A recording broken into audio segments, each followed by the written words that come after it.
So if there's milk come out of their penis, then they got gonococcus. Oh, that's nasty.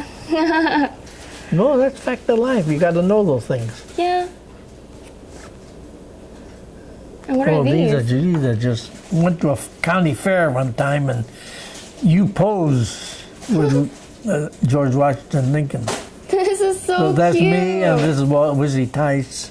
Who was he? Tice is your... You and a neighbor. That's his brother, Wally Tice. Wait a minute. Who? No, it's you. Oh, that's me. Oh, that's me, yeah. February 27th, 1944. Wow, so this is like close to the end of the war. Yeah. And we used to live in these pup tents. They call them shelter half. Shelter house? Shelter half, because it gives you shelter. And you this half belonged to you, and this half belonged to your buddy. So at bivouac time, we get your best friend and this bivouac. Then these had buttons on, so we'd button it up together, and then he'd sleep on one side and you sleep on the other. What? And I didn't know everybody that. ever had a sleeping bag. Wait, this was an army thing? Yeah. That's cool. So you always had a buddy in the army. See, they just like... And who was your buddy in the army? Oh, this Ferrota was. Fredota? Yeah. Fredota was your number one buddy in the Yeah. army? We were drafted together. Well, and I think we're close to the end. See, these mean somebody swiped it. I know. A lot of your pictures got swiped, huh? Yeah. Who is this? That's Haru Yokoi. Who's that? Well, he got drafted the same time I did. He was born in Baldwin Park. Oh. And then he got sent to Camp McQuaid. That was right on the coast. Uh-huh. And the coast, they thought the Japanese submarine was going to come. So he got, they said, convenience of the army, they kicked him out. Oh, really? Yeah. They kicked him out of the army? Yeah, the convenience. He said, how come? Convenience of the army, that's it. So then... Then he didn't even get mustering out pay. That was $200. Oh. Well, later on, his younger brother became a colonel. Well, you know, colonel is one below a general. So I said, get some connection, get that $20,000. He said, forget about it. Oh. I would have. $20,000, $20,000. $20,000 is a lot. Yeah. In those days, it's still a lot today. Yeah. I'll take it. So that was your time in the war. So can you tell me a little bit about what happened after the war? When did you get out of the army? December 7th, 1945. 1945? And so when you went back to Baldwin Park? Yeah. And Because we owned the property. yeah, so how was that like? Well, the old-time friends that were there, they greeted us. Yeah, they greeted us okay. They greeted you okay? Were they discriminatory or prejudiced? No, not my neighbor, but a lot of them were, though. Oh, really? Oh, yeah, a lot of them. Did you experience any discrimination? No, I didn't. But a lot of them, they burned their house down. A lot of their houses were burned down? Yeah, not a lot, but some. And then all the tools, they said somebody swiped it. Actually, they stole it and they kept the money themselves. But that's not too many, you know. There's always one or two guys that do that. And so do you have pictures from after the war? What? Do you have pictures from after the war? After the war, Oh, wow. there's, What is that? that's my head nurse, Mrs. Towie. Oh, will she be teaching you? Yeah, she taught me everything. How to stitch, put the sutures in, bandage, This compress is a really bandage. nice photo.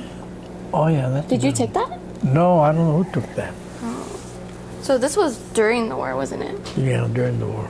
There's a date on. Well, Oh, so this is closer to the end of the war, because this is August 1945. Yeah, winding down. That's our bulletin board outdoor. Who is this? Oh, the guy named Bob Sherman, he was a singer.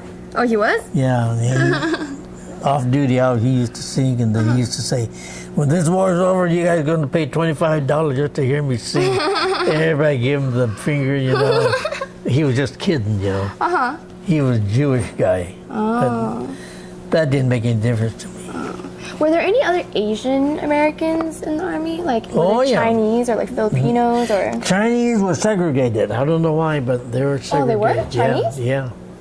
There was one platoon, but those Chinese speak Chinese, and if you saw them, they won't say anything to you. Oh, really? Even today, they're clannish. Oh. And what about like Filipinos or? No, there wasn't no Filipino. Oh. If there were, they were in the Navy and they served food to the officers. Oh. Yeah, there are a lot of those. They're all in the Navy. So there wasn't a lot of other Asian people, huh? No. Who are these ladies? So that's the family that lived in Tacoma, Tacoma. Washington. And Mrs. Fujimoto, that's the youngest, Kimi, and she was built.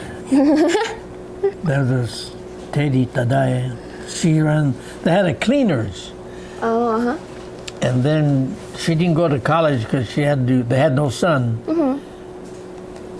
And they had just 3 daughters. And they're all smart people. Were you close to them? Oh, yeah. How did you meet them? In camp. I was in Fort Lewis, and that's only 14 miles from Tacoma. Oh, So on furloughs, days off, we used to go over there. Oh. Since I spoke Nyongo, I spoke to Mrs. Fujimoto, so we came real close. Oh. She used to say, stay over and eat supper or something, so I did. Aw. The rest is history. So all the Japanese Americans were relatively close to each other, huh? Yeah, I would say so. Yeah. So, on furloughs, when you went around, Yeah, they all went to Japantown in Tacoma. oh, there was like Japantown in Tacoma? Yeah, we used to call it Little Tokyo. Oh, just like the little Tokyo in LA. Yeah, but it was small, only 2 blocks. Oh. And then those girls there, they worked in the Hagujin restaurant. They all worked in the Hagujin restaurant. Oh, really? Yeah. So there wasn't discrimination for them? No, not up there. You would never find you say you're working in the Hagujin restaurant down here. Not in those days. So up there was real liberal. And what about this? Is this your actual home now? Yeah, let's take an indoors. So you were discharged? December 7th in Fort Lewis. And this guy here, Phil Doan, where is he? Oh, Phil Doan, there he is. Who's that? Phil Doan, he lived across the street from me. And he volunteered for the U.S. Marines. oh, He lied about his age, and they sent him to Guadalcanal, never got a scratch. what's Guadalcanal? Where's that? Well, that's down there in never heard of Guadalcanal? That was the bloodiest fight in the world. What? Yeah, the Iwo Jima. Never heard of Iwo Jima? Holy smoke! You know, Tell me. God Almighty, that was. You gotta read that in the internet or something. Oh, okay. That was a bloody. Wait, so he was sent there? So that he guy? volunteered. He was 17 years old. He volunteered, but he was 6'1" or something. After the war, he became a deputy sheriff. Oh. Wait, so who are these people? Are they your family? Let's see. Yeah, I think. Let's see. I think that's my sister, and that's. Well, that's part of the family. That's my mom. That's me. That's Phil Doan. So when you got discharged, was your family already out of camp?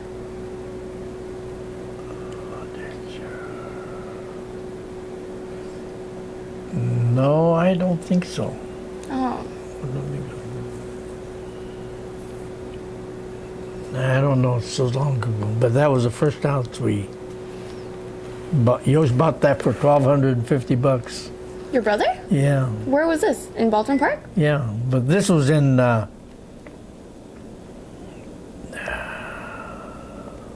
Monrovia, Arcadia.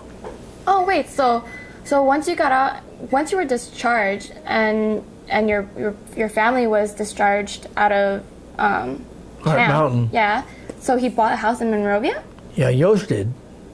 So you guys had 2 houses by then. So you had the house before the war, and then this. No, the house before the war, that was chicken coop, and I don't know what became of that. Oh. It had a dirt floor. Oh. What was the house like back then? It made out of 1x12. 1x12? Yeah, 1x12. Oh, I can't describe it. We lived worse than Indian. Oh really?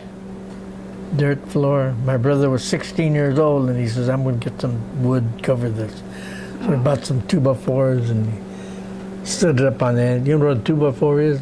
2" by 4". Oh yeah. Then you got some 1x12, that's a 12 board, and you laid it. Then you pound nails on it. That's the first time we had a wooden floor. Oh, so your brother did all that. Yeah. But this house in Monrovia was nicer, right? Yeah. The Monecchio used to live there before the war. Monecchio? Monecchio. Monecchio. Monecchio brothers. So you just moved in and this was right after the war. Yeah. So you guys had a little bit of money saved up then. Yeah, my brother did. He worked in Chicago in these war factories. In the war factories? Well, the flex industry, they made gears. You know where the gear is? Yeah. And it was piecework. So the more you made, the more you did, faster you worked. That's piecework. Wait, so your brother was working In Chicago. in Chicago during the internment? During the war days. Oh, so he wasn't in camp that often. No. Then the foreman, he says, if you'll slip me $25 cash under the table, some of these gears I won't pass, I'll pass it for you. Oh, really? So he was a crook himself. Who? The foreman. The foreman? Yeah. Oh, wow. So then when Did your you, brother do that? everybody did it for money. Oh, really? And they got to the end where they did a sloppy job that I wouldn't buy gear himself, but by that time of the war, and then everybody got paid, and they all got out of there just as fast as they can. Oh, So they were all crooks. I see. The foreman was the biggest crook of them all. He must have made a fortune. Probably, huh? So, what is this? First coolant clothes? Coolant clothes? For civilian clothes. Oh, civilian clothes. Can you read that? Oh, the V looks like a U. Yeah. For civilian clothes. And none of them fit me because I was short. Oh, really? The minute I walked in, the guy'd go like this. So I had to have everything tailor-made. Oh, wasn't No, that it expensive? wasn't tailor-made. My sister cut the waist fit, just the bottom. Well, anybody can do that. In the Army, I did my own hemming. Oh. Everybody did it. And what is this? Well, that's the first farm, and they're bunching turnip, I think, or thinning carrots, it says. Oh. Thinning carrots. What do you do when you thin carrots? Well, when you plant it with a machine, the bunch of seed drop. So if they're two carrot growing together like this, it won't get big because they touch it. So you have to go in the finger and thin them out 2 inches apart. Oh, so you like move them? Huh? So you move the carrots so they're like not so close to each other? No, you don't move the carrot. You pick it out and throw it in the gutter, Oh. in the ditch, and then you're on your hands and knees. So, well, no, we weren't on hands and knees. We just bend over. Oh. Well, that's job for Japanese. So once your brother bought the house in Monrovia, where was the farm? Right there. There's 5 acres right there. Oh, so it was like right in that area. Yeah, they brought it that. Yeah. Oh. I But see. my dad didn't buy that acre. Like I said, Mr. Ota's the one that bought it. Oh, And my dad loaned him the money. Oh, It was I remember that. Yeah, so Ota takes the credit. My dad was 4F mentally. For what? The 4F means, not there. Oh. Okay. I won't ask. And who are these women? There's so many. Well, that's Lucy. That was her best friend. Oh. This was in San Francisco. You went up to San Francisco? Yeah, to visit. Yeah, she lived in Stockton.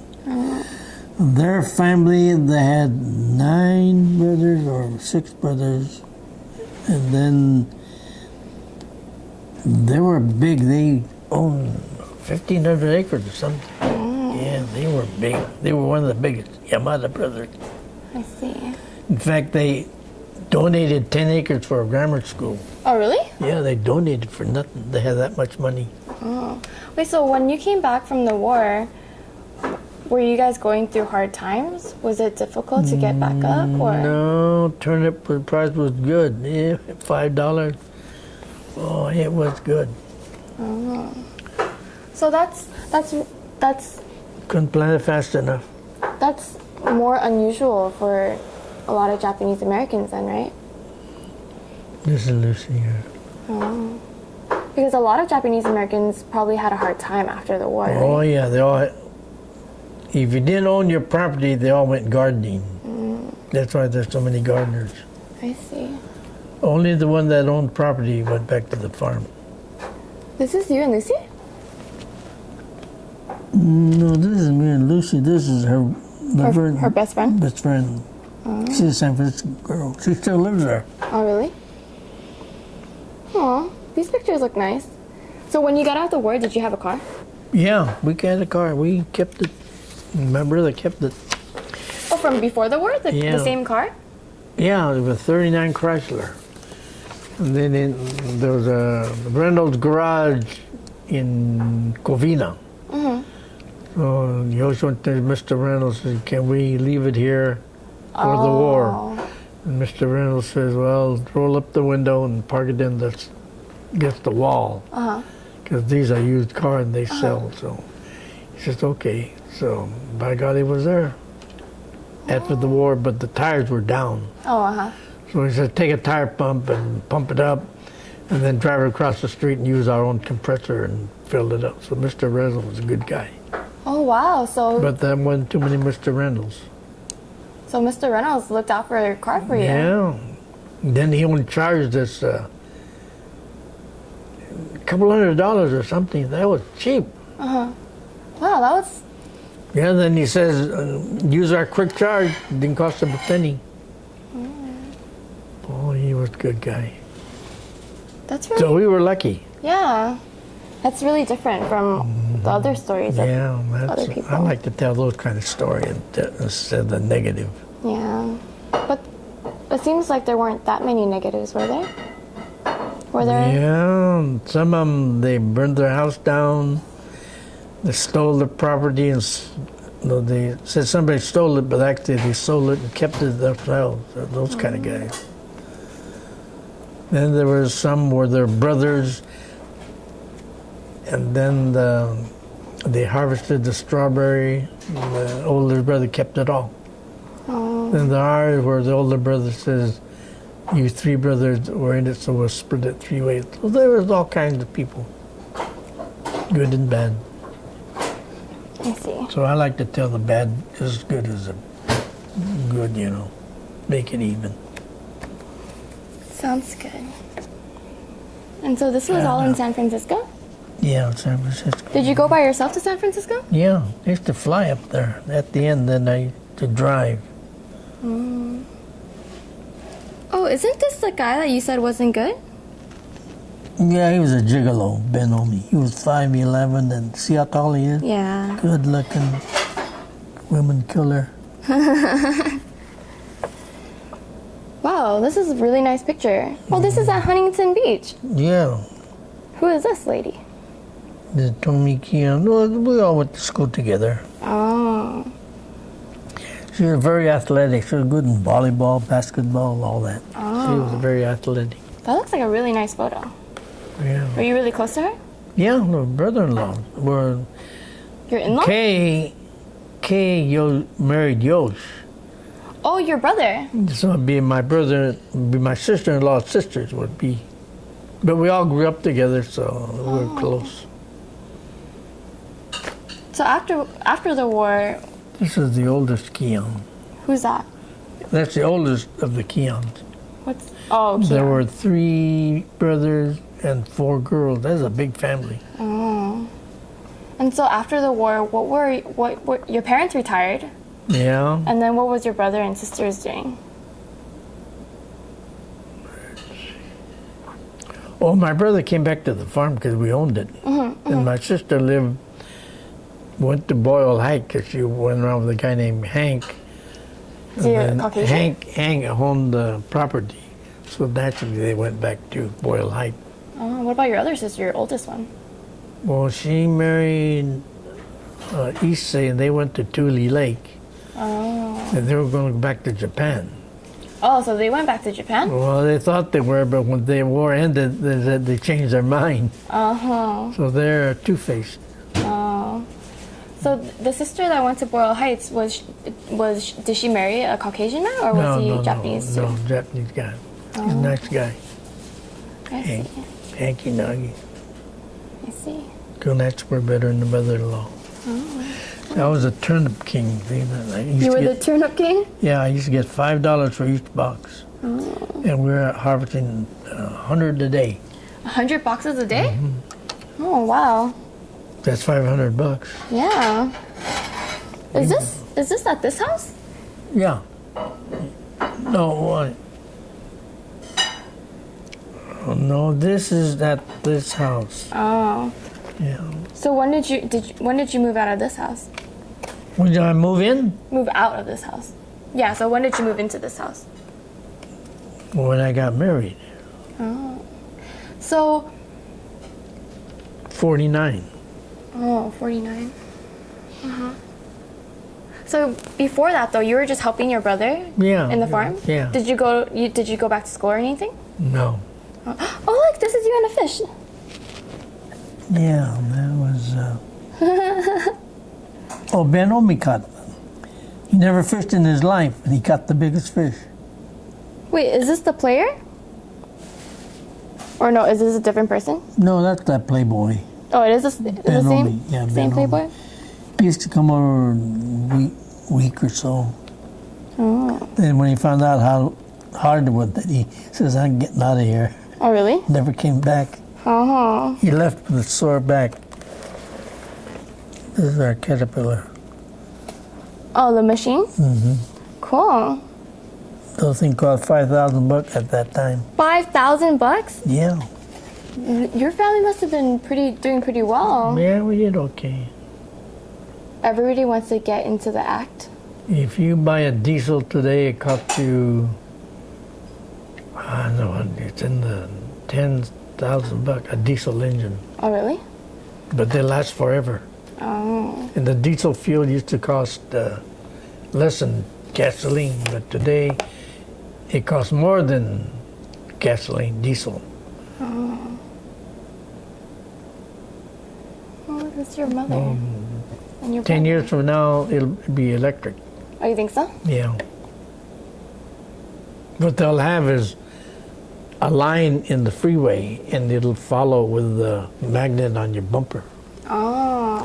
In fact, on Lincoln Continental, if you shift it in the reverse, there'd be a camera in your back bumper, and that shows right there on your. Yeah. Yeah, they got them now. Yeah, I heard. Yeah. I think one of my sister has a car that does that. Oh, really? Yeah, I think it's like a RAV4. It's like a Toyota, I think. Yeah. Boy, they're getting high tech. Yeah. Oh, you come from a rich family then. No, I don't. I come from a poor family. Well, how can you when you got that kind of stuff? It's just one car, though. Well, even at that. Where were you born? I was born in Lincoln Heights, in Los Angeles. Oh, Lincoln. But I live in San Gabriel. Oh, Lincoln Heights. Didn't they have a Ford car there? Ford cars? City Ford. I don't know. Lincoln Heights. Lincoln Heights was in Los Angeles. Yeah, I know. But I think they had a jail up there in Lincoln Oh, yeah. Heights. Yeah, well, yeah, that's right, Lincoln Heights. yeah. Rich people live there. No, they don't. Poor people live there. But I moved don't know to about San that. Gabriel. Oh, San Gabriel. Yeah. Where'd you live in San Gabriel? In San Gabriel. So, like, near Alhambra. Oh, in that area. Yeah. Near that mission. Yeah, close to it. Yeah. Close to it. You know who made that mission? Who? Juan Junipero. Who's? Juan Junipero. Oh. Well, you heard about Junipero. He made 21 missions from San Diego all the way up to San Miguel. Actually, I didn't, but... Yeah, Tony, don't you know that? Juan Capistrano? When the swallows come back to Capistrano? Yeah, I know all that. Perry I'm Como. so embarrassed that I don't know all this. Perry Como, he used to sing I Left My Heart in San Francisco. Oh, I think I know that song. Yeah, Frank Sinatra used to sing New York, New York. Oh, Everybody had a theme song. oh, I see. So I used to be an MC, so I used to know You all used to be an those. MC? Yeah, When? during my heydays. And for what? Like dances? Community Center. Oh, you were? Yeah, So after the war, were you really involved in the community center? yeah. How did that come about? Well, I was born here, so it means a lot. In Yeah. fact, I'm the oldest living Baldwin Parker alive today. Really? Yeah. Oh. I'm 95. Oh, you're 95? Yeah. And I've been still 95. still young at heart. Yeah, remember that song, "For Young at Heart"? Fairy tales can come true. Oh, you don't know. You guys, I cooked it wrong, so the bread might Oh, be no, no. hard. Thank you. Thank you so much. Well, it's hot. Yeah, we're learning a lot. You're learning a lot from me. I know, and I'm so thankful. I'm kind of embarrassed. I don't know so much stuff. Should we take a break now that we're eating? Yeah. Okay. I think my air conditioner went kaput. Yeah. Doesn't work.